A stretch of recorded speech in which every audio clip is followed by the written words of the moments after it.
to take attendance. Just approve the agenda. So. Okay. Here. Chris. Here. Scott Gergen. Here. Lisa Hadeen. Here. Stephanie Malm. Here. Dave Pemble. Here. Kelsey Waits. Here. All right. So do we have a motion to approve the agenda? Lisa. Second. Any discussion? All those in favor? Aye. Aye. Opposed, same sign. Motion carries. Agenda is approved. So we'll just wait one more minute and then we'll pull Bob in.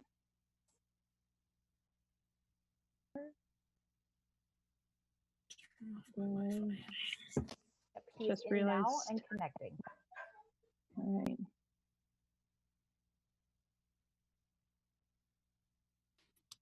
There we go. Hi, everyone. Hi there. Sorry, I just realized I did not print a hard copy of my questions. So instead of going back and forth, you're going to hear the printer here for a second. Anyway, thank you for joining us tonight. And then, as we did yesterday, we do have an opening statement to read.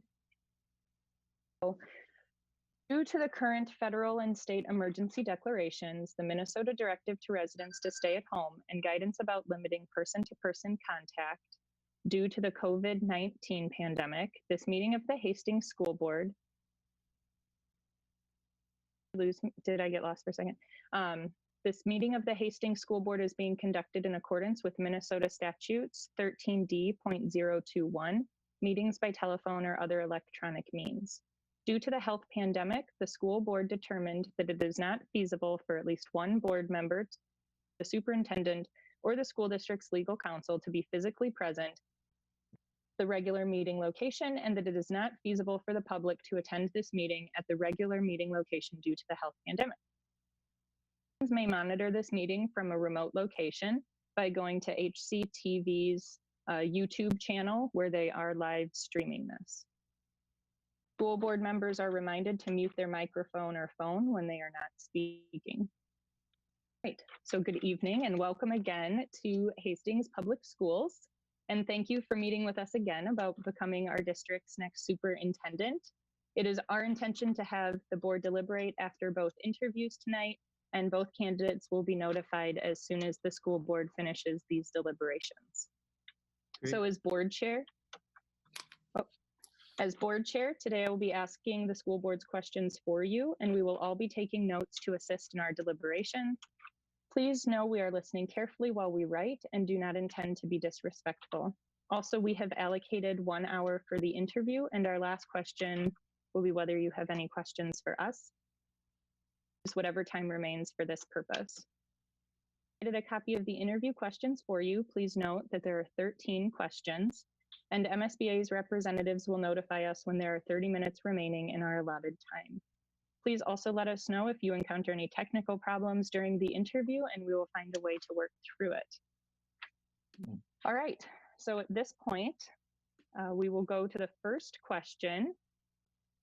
What is one thing you have learned from each step in your career that has helped you become the type of superintendent Hastings needs?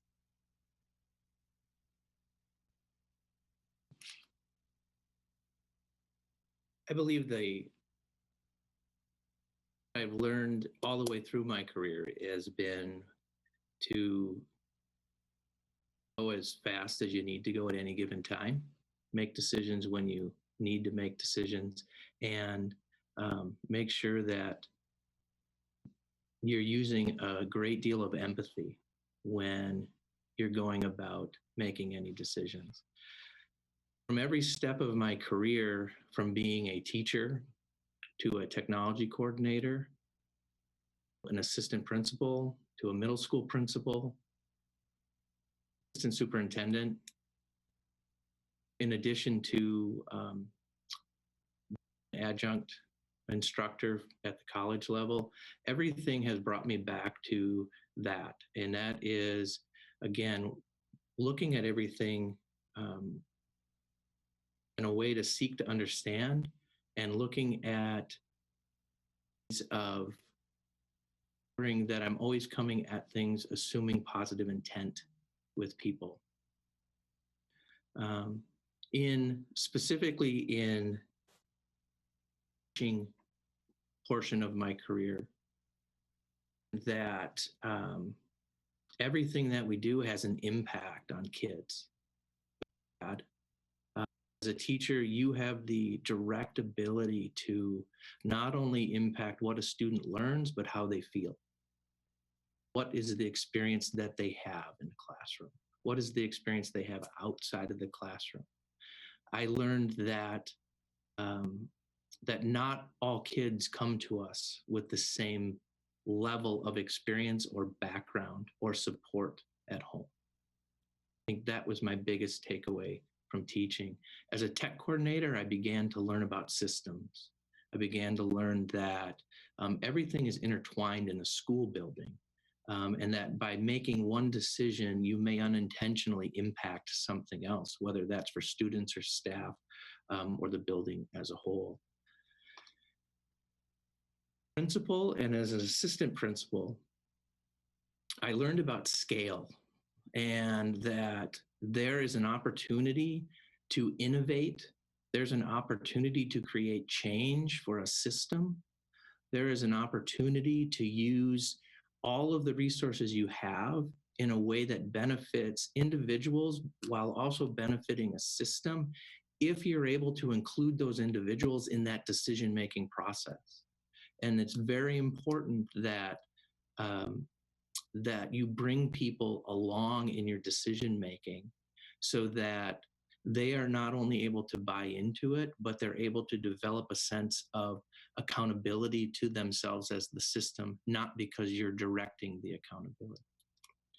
I think then moving into my role as an assistant superintendent, what I've learned over the past 5 years that would help me to become the type of superintendent that Hastings needs is the idea of continual servant leadership. My role as an assistant superintendent has nothing to do with me. It has to do with the system. It has to do with ensuring that I'm either lead blocking for something, I'm supporting something, I'm holding someone accountable or something accountable to what we've defined as our priorities, and I'm setting vision for something. And that has nothing to do with my needs. It has to do with supporting individuals, groups of people, students, breaking down barriers and creating systems, again, back to the systems and back to my classroom experience, where I'm now in a position, and would be as the Hastings superintendent, in the position to support those teachers in creating those experiences for all of those kids in an equitable way, in a way that has access for all of them, through the systems we put together, through the strategic plan we develop, through the financial backing we put as priorities to our strategic planning and operational plans. And so all of that comes together for me, believing that I can be the innovative and servant leader that Hastings schools would love to have.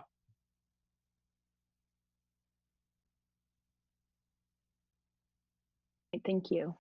So our next question is, what financial responsibilities have you assigned to others in your district?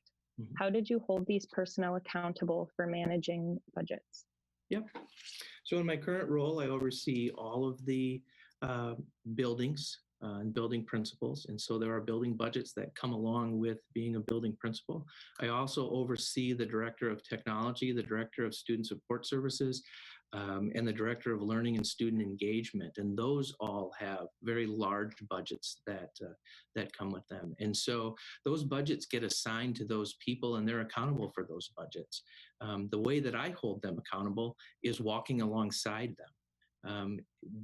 Having budgets and assigning budgets to someone to be accountable isn't about a one-time give somebody a sandbox and then let them go.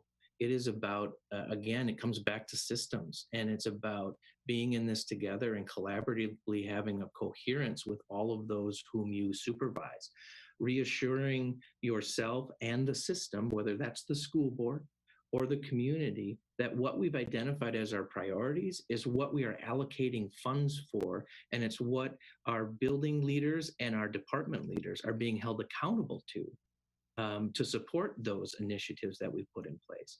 And so that's the way that I go about holding them accountable, is through meeting with them, looking at the budget, monitoring what it is that we're spending dollars on, simply asking questions, and then understanding our outcomes. You know, what is, in certain situations, what is the return on investment that we get out of a certain program? Or a certain thing that we're spending dollars on. For example, it could be responsive classroom. It could be our gifted and talented programming. It could be special education services that we're providing. Anything inside of that. But that's the responsibility that I give to all the principals and to my directors.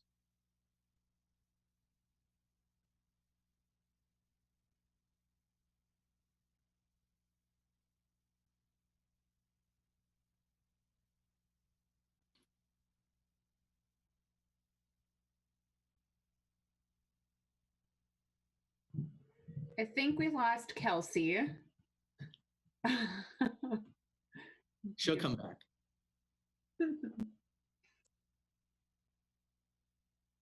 I think we dropped Kelsey. I have the next question. Okay, printed. wait, sorry, can you She's hear me? back. Sorry. Yeah, We you're can not hear you. moving. You're frozen. We can hear you, but your video feed is frozen. All right, well, let me read the question and then I'll mess with the video feed. Sounds Yeah. Hastings has been experiencing declining enrollment. The budget needs to be balanced, and you have a business manager that wants to ask the community for a levy referendum. How would you respond to this situation? Hoping this is not the first conversation we're having in this scenario about balancing budgets and declining enrollment and all that goes around that. I can only read the question, the scenario for its face value, and so I'll answer it that way with what I know and can make some assumptions. But I think, first of all, the way that I would respond to this situation is ensuring that if the board doesn't already have a lot of information around declining enrollment and where we are with the budget, we're going to be having some conversations about our declining enrollment and where we are with the budget. Because we need to ensure, and I think this is my role, is to make sure that the 7 of you have a lot of clarity around what do we mean by declining enrollment? What is the trending with declining enrollment? And what is the budget that needs to be balanced, and what are the components of that? And so I did listen to the feedback session, and so I knew a question like this was coming, and so I did a bit of research. And so I'd like to share with you what I've come up with this scenario based on what I can pick out of this for the limited amount that I know. So Hastings loses about 300 students a year right now, give or take, but they bring in about 100. So our district has a net of about 200 kids that aren't in our system right now, give or take.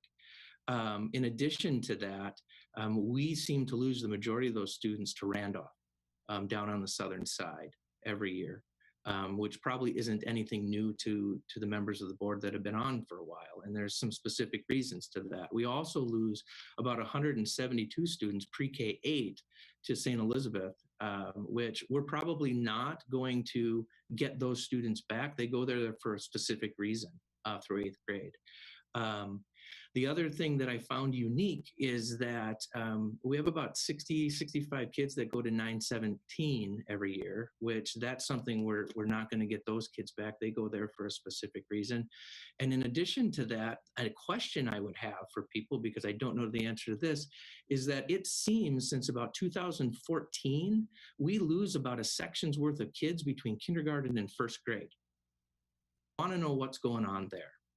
And I spell it out this way because this is how I would start responding to this question, is by asking questions. I would really want to understand the history to understand all of the components that go into why is our district in a declining enrollment, which seems to be that we currently have high school graduating classes that are larger than our incoming kindergarten classes to begin with over the course of time, which means we've got a birth rate issue in the Hastings proper and surrounding areas. That we're not getting those kids. So that becomes one thing that we would, put up on the wall and say, okay, what can we do about this? What are the bigger implications that we can consider as solutions for increasing the amount of kindergartners coming into our district? Second thing is, we got to figure out what's going on between kindergarten and first grade, because that's a section worth of kids that where they're going.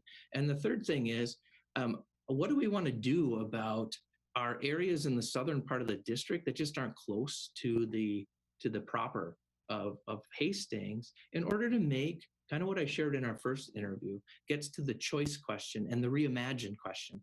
How would we want to reimagine something about Hastings schools to make our district more in line with what people want to choose, even though it would mean they drive longer to get there? What does that look like? There's got to be something in there that we could do with that. And then I would go about responding to the business manager that wants to ask the community for a levy. Again, I would hope this is not the first of the conversation. I know in my current situation that a business manager wouldn't come out of the blue and just think we got to do a levy. And so I did a little bit of looking at the levy situation, and I know that you've got two levies right now, one that we're going to have to recertify in 2022 and one that's up in 2028. And so we need to have some conversation about our short-term and long-term goals. We'd also need to figure out, because I don't believe there's an official strategic plan in place right now. We need to work on a strategic plan that would allow us, and like I said in my other interview, allow us to really entertain the idea of potentially having a portrait of a graduate that we can all get behind. Because if we're going to enter into even answering questions about declining enrollment and going out for a levy of some kind, when we're already maximizing the levy of students we've got now, we need to really have a coherent understanding as the 8 of us, because we're going to be messaging this to the community. And we're going to need to have a very good understanding between us of what is that messaging going to be, and how are we going to articulate what we see as the important reason behind a solution for declining enrollment or entertaining the idea for a levy moving forward. Thank you. Hopefully I'm all fixed now. If I freeze again, please let me know. Okay. Provide an example of a significant change instituted in your past organization. Tell us about your role, what you did to keep stakeholders informed throughout the process, and the results of the proposed change. So when I was hired in Stillwater in 2015, 3 months after I was hired, and I alluded to this before, the decision was made to close 3 elementary schools in our district. That was on top of coming off of, much like Hastings is right now, a bond referendum to improve schools, to add on a pony activity center, athletic fields, all that kind of stuff. It also included putting into place a Spanish immersion program, moving all of our 6th grade to the middle schools out of the elementary schools, moving our 9th grade up to the high school, turning our junior highs into middle schools, out of our agreement with Valley Crossing, which actually added the closure of what equated to a 4th elementary school, building a new elementary school, all at the same time. Of our leases, so our ALC had to be moved somewhere, our transitions program needed to be moved somewhere. And on top of that, we needed to adjust about 11 curriculum packages because of the changes to the middle school model, and 6th grade out of the elementary, and the 9th grade moving up. We also decided that we were going to train or have trained all of our middle school teachers so they all had their middle school license. Any one of those things would be a significant change to a district. My role in this was to coordinate and manage the change of that operationally. And so The significant change in our district was really an entirely retool of our K-12 system as it was known, to include the decreasing of 3 buildings and then the offset of another building. So my role in keeping stakeholders informed was to work very closely with our communications department, work very closely with the human resources department, the finance department, and the operations department to ensure that we had multiple communications going out to the different people, because we had teachers that were going to be moved because of the buildings that were closed. That put into play a hierarchy of events that needed to happen from a human resources standpoint for seniority and bumping in our teachers group. We also had staff that were our related staff, so our social workers, psychologists that were all going to be moved. They needed to have communication with regard to what was going to be happening with their positions, where they were moving to. We needed to communicate with our families, because we had families that now won't have a building that they've been in. They're going to be to a new building. We have families that up until this point, their 6th grade students would have stayed in the elementary school, and now they're going to be middle schoolers. And what does that experience look like? And so we need to ensure that our middle school principals had consistent communications going out that matched our elementary principals and their communications that went out. In addition to that, all of the other things with our Spanish immersion program added a layer to this, where we were now changing an option for families to choose into a very specific program at only one of our elementary schools. And so there was a lot of complexity about how were kids going to opt into that? What was the process going to be for students to be put on wait lists? What were the expectations for families if they enrolled in that Spanish immersion program? Much like our gifted and talented program that was moved out of an elementary school and into one of the middle schools. Now that became a school inside of a school. And so we had many families that we needed to communicate with regard to what change is that going to look like for 4th and 5th graders being inside of a middle school that is of 6th, 7th, and 8th graders. And how is all the electives going to work and all of that? And so we needed to not only send out written communication for all of this, we needed to be posting on our website. We needed to be making announcements at the school board meetings. We needed to ensure that the school board was aware of what was going on so that they could communicate with different stakeholders that we were unable to reach. And so through that process, the role was to manage all of the different movements that were going on. And the way that I did that is the way that we do everything. We systematize it. We assign people a sandbox of responsibility. We establish what the vision and the role is for that.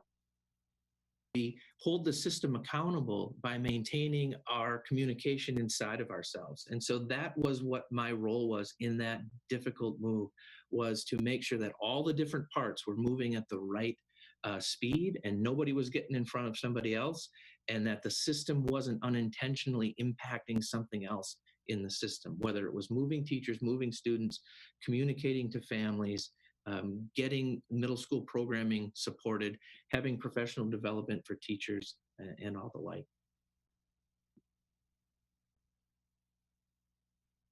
Thank you. Next question is, how would you advocate for equity and diversity initiatives with both staff and community members that don't see its value? Mm-hmm.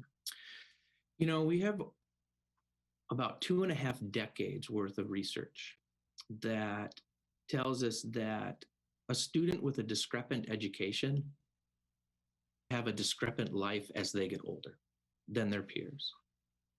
So I believe we have to come from that angle when we advocate for equity and diversity. We need to understand that and help people understand that our role is to eliminate as much discrepancy throughout our system for students.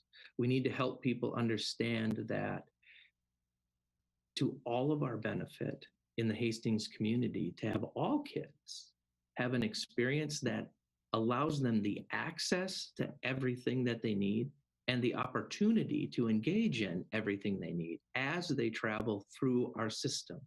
Because I don't think any one of us, anyone in our community, would have an issue with students being more successful as they grow into being adults in our community, because that creates a positivity in our community and creates a greater sense of community value when we're more productive, when our kids become more productive. And so I would advocate that we talk about equity and diversity from where does it get us and how does it help us as a society for us to be as responsive as we can at every grade level with kids, and how it helps us to take care of health. It helps us to take care of our diversity that come up at any level in our system, support them, provide professional development for teachers so that they are feeling well versed in how to respond to students. And I would end by just having people understand that it is, again, it's just a benefit to all of us as a community when we work to provide equitable experiences for kids and we work to celebrate diversity across our entire system.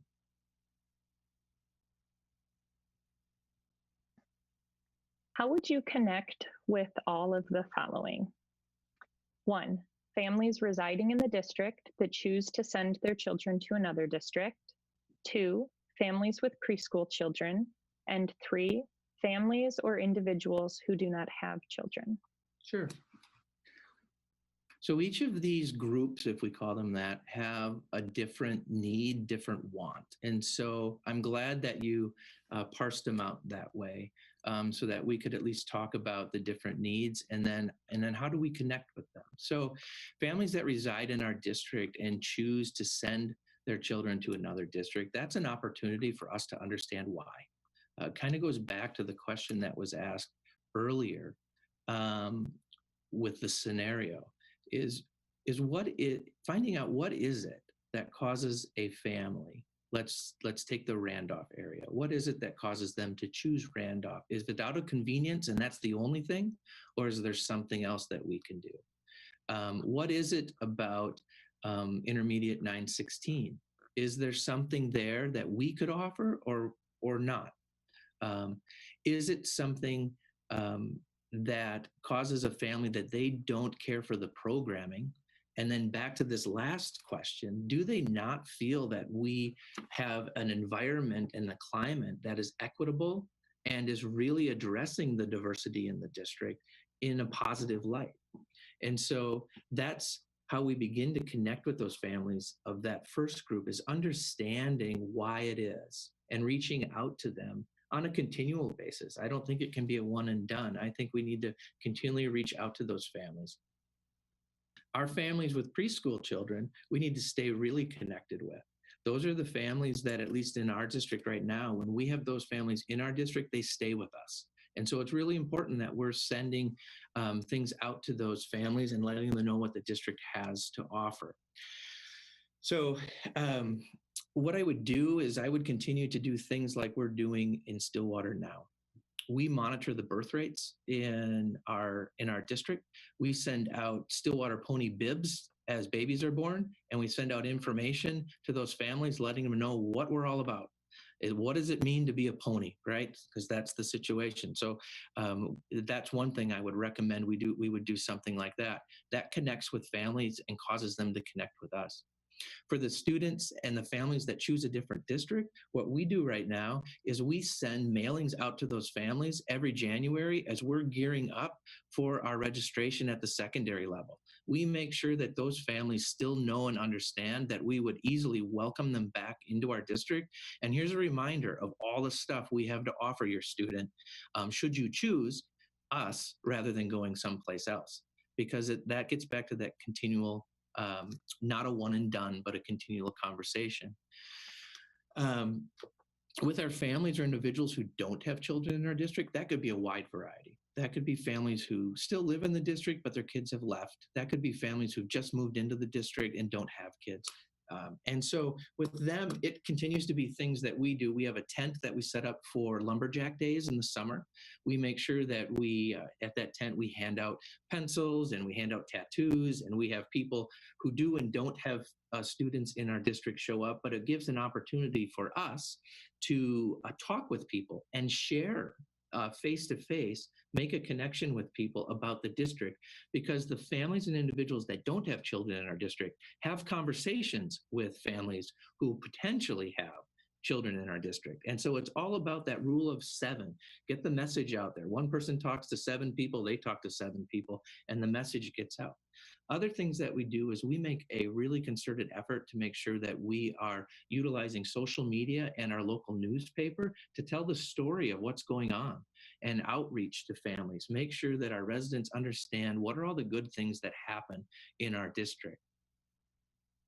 2 more things that I think are really important in our situation. One is we've gone back to publishing an annual report and a hard copy of that and sending that to every resident in our district so that we ensure that no matter whether families do or don't have students in our district, they are aware of the story behind what are we doing in the district, how are we spending money, what are the programs and the benefits to you as a resident in our district, and then some stories about how are the kids in the district benefiting from what it is we have going on.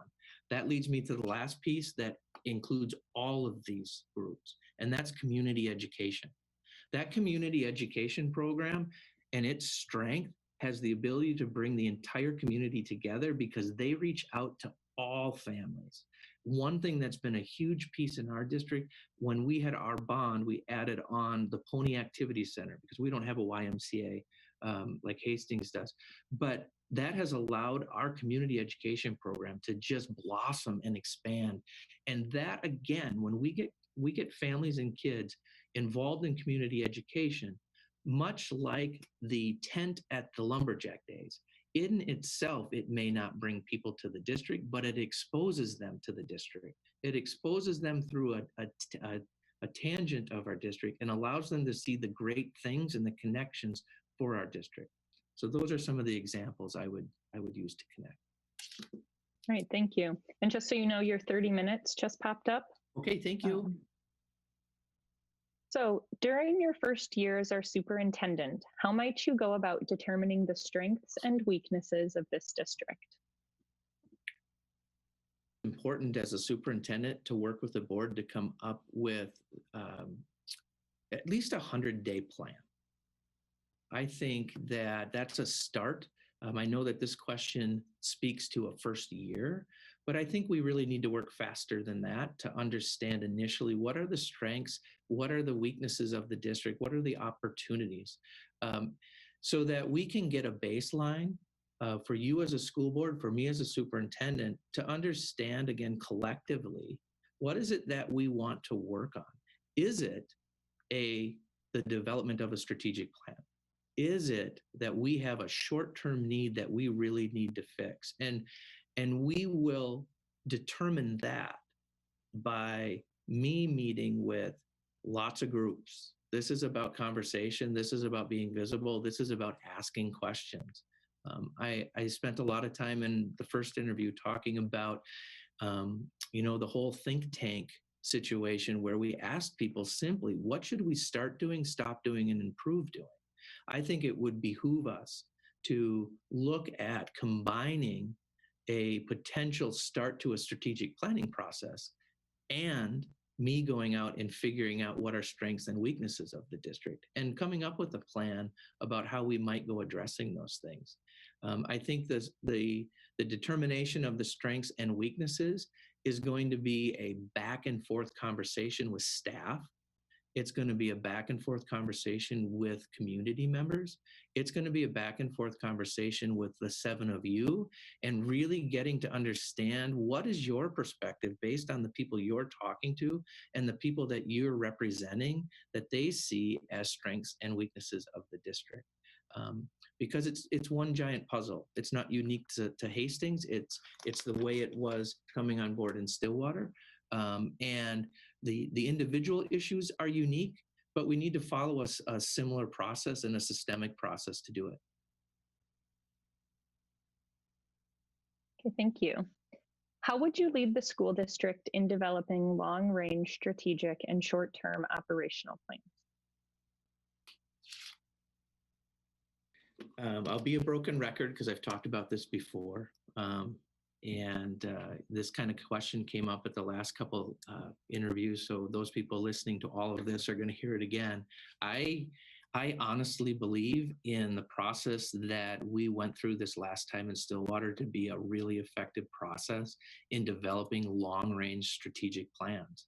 And I think it goes back to the question that you just asked of what happens in that first year.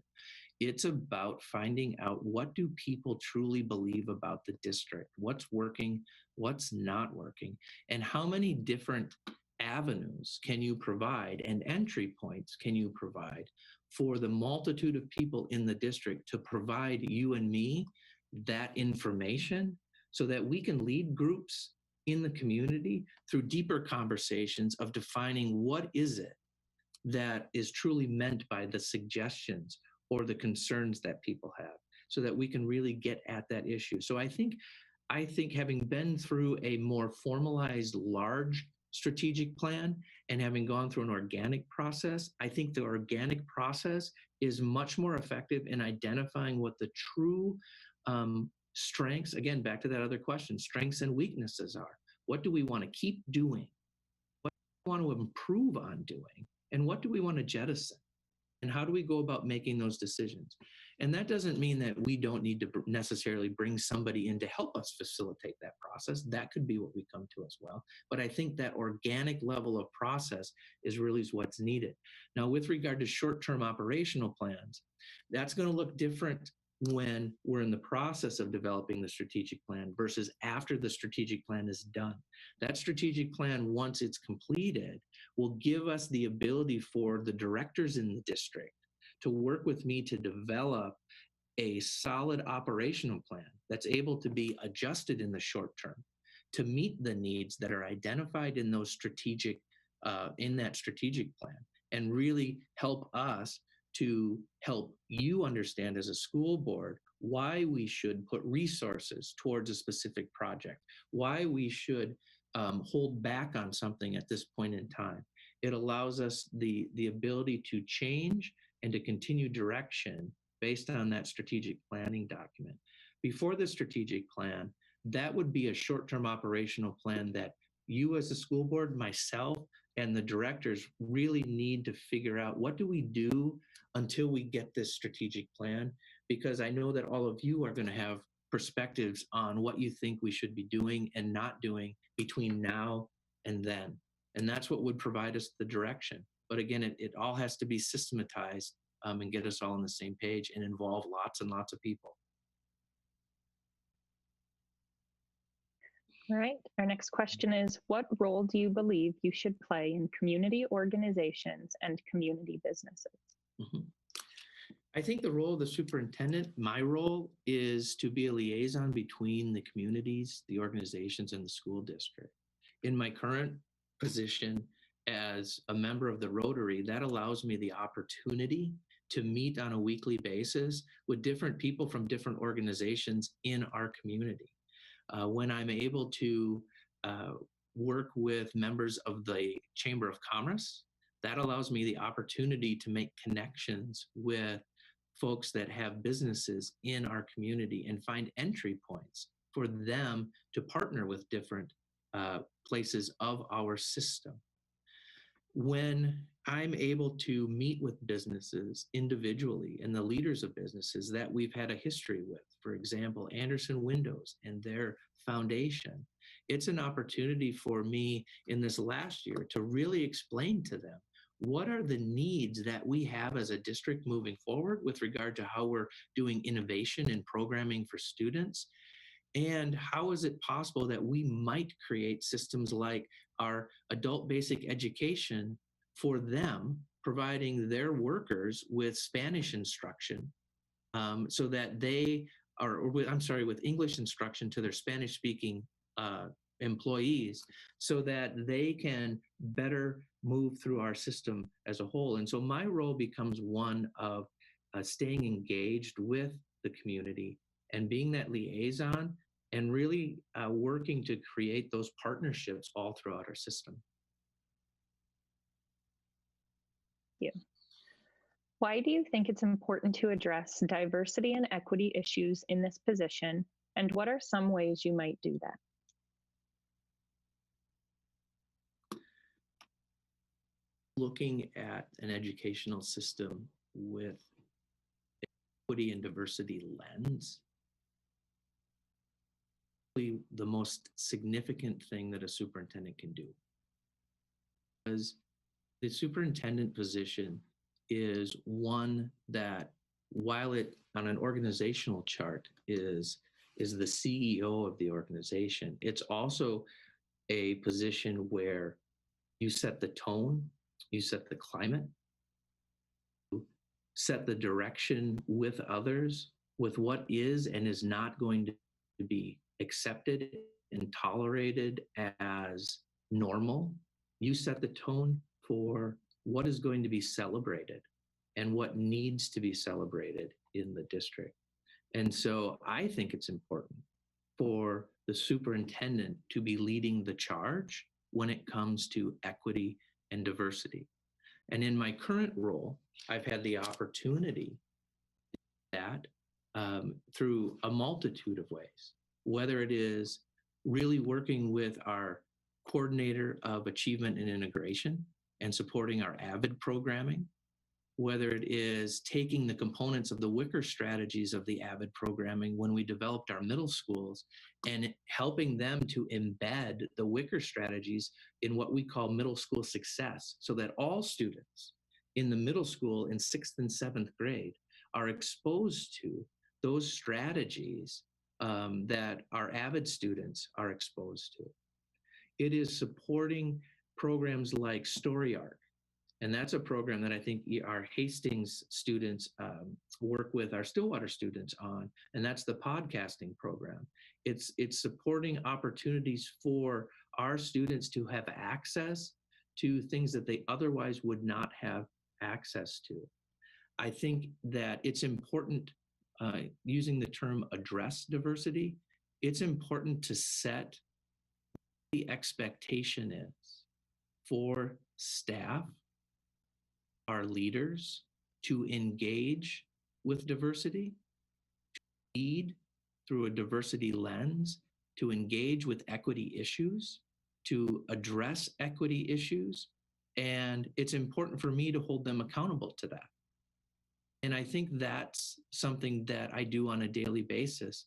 Even today, as I was on a Zoom call with our secondary principals, as we're planning for the next week and a half of our COVID response. And we're talking about inequity in terms of technology and teachers wanting to do unique things with students and their devices. What has happened is it's an embedded conversation for us, because someone in our group says, wait a minute, are we sure that if our teachers do it this way, every kid in their class is going to have access to that and be able to participate? That's the level to which a superintendent needs to address equity. It needs to be embedded in the conversation. It can't be its own thing on the side. And that has to do with equity, whether it's racial equity, whether it is socioeconomic equity, whether it is equity in terms of what we give to our advanced students and needs that they have to have an enriched education. Next question is, how have you motivated the teaching, administrative, and support staff to achieve new levels of excellence in education for students of all abilities?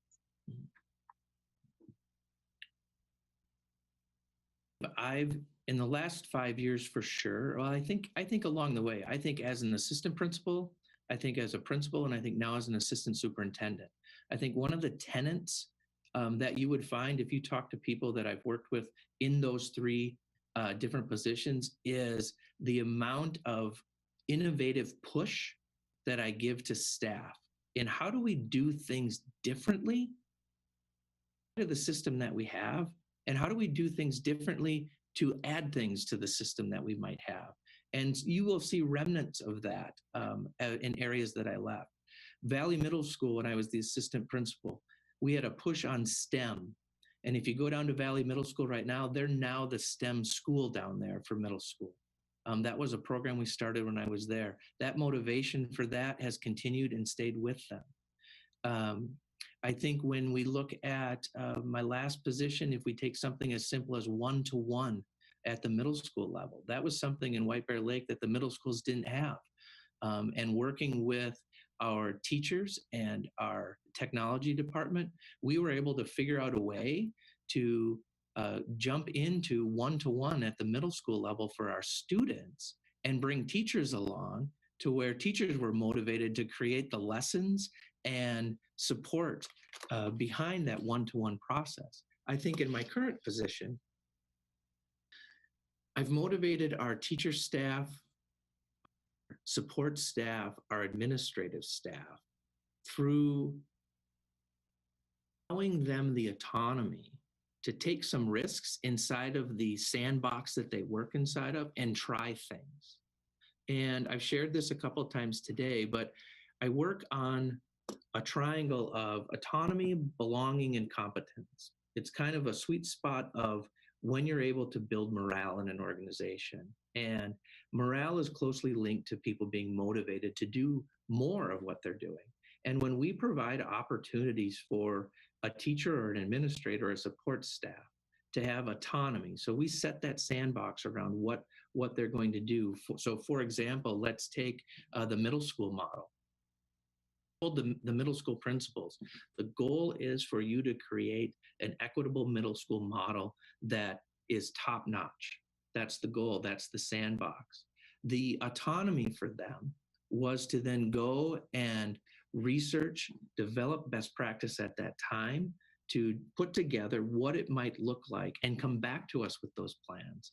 And that level of autonomy coming back to us, building their competence in what middle school modeling is, increases their feeling of belonging. As we do that, no matter what the level of staff is in our system, when we can create situations where we allow them autonomy, we hold them accountable, we allow them the opportunity to build competence in what they're doing, we generate belonging to the system, and then there's a self-accountability piece that comes with that to the system, no longer to me necessarily, to me, but to the system as a whole and what they've developed. And that in itself creates a motivation. I would argue that our system of doing that, no matter whether it's been at the classroom level in putting together a responsive classroom, whether it's been at the middle school level, whether it's been through our Spanish immersion or even assessment practices, by doing that, we have increased the motivation for staff to do more and do more innovatively. Thank you.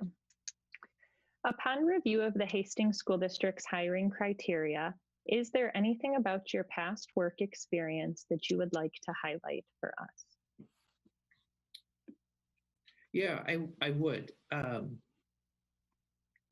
shared the experience of what happened when I first came on this position, but I think it's important to share and timely to share what my role's been in the response to our current COVID situation.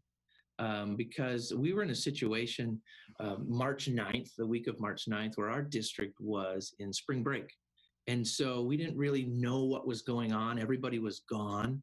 I was in a position where I was in a spot where I couldn't go on spring break, but all of our leadership team, except for two of us, were actually gone on spring break, and the COVID thing hit. And so I immediately found myself in a position where I was on text messages with 7 of the surrounding superintendents trying to decide, what are we going to do for that Monday and Tuesday? Because at that time, schools hadn't been closed. And so I think the response from that moment forward and my responsibility, which has now grown into overseeing the entire response for the district with regard to COVID, everything from our learning program to our technology and our technology disbursement, to our meals, to our childcare, to how we're taking care of staff, how I'm working with human resources, how I'm working with finances right now, because that's a little interesting with regard to not having funding at this point for community ed. And that's different than our K-12. But my responsibility has been managing and coordinating our response to this COVID piece that we're doing on a daily basis. I think it's important to highlight that because I think it's a perfect example of what we mean when we talk about someone's ability to both lead and manage a system at the same time. Because while this has taken a ton of coordination and a ton of effort on myself and the team to pull all of this together, it's related to questions you've asked tonight. How do we communicate, and is the communication effective with our families? And based on the responses I've gotten, we've done a fantastic job of communicating. People know what's going on in our district. It's about managing and understanding how to deal with the unknown.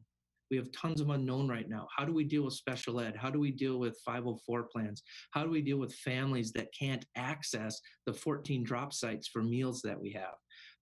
How do we navigate staff that comes down with COVID and can't remotely do their distance learning? My job is to manage that. But at the same time, there's a leadership component to that. And leadership has more to do with how do you instill in folks motivation? How do you keep morale high? How do you communicate with your staff in times of stress and need?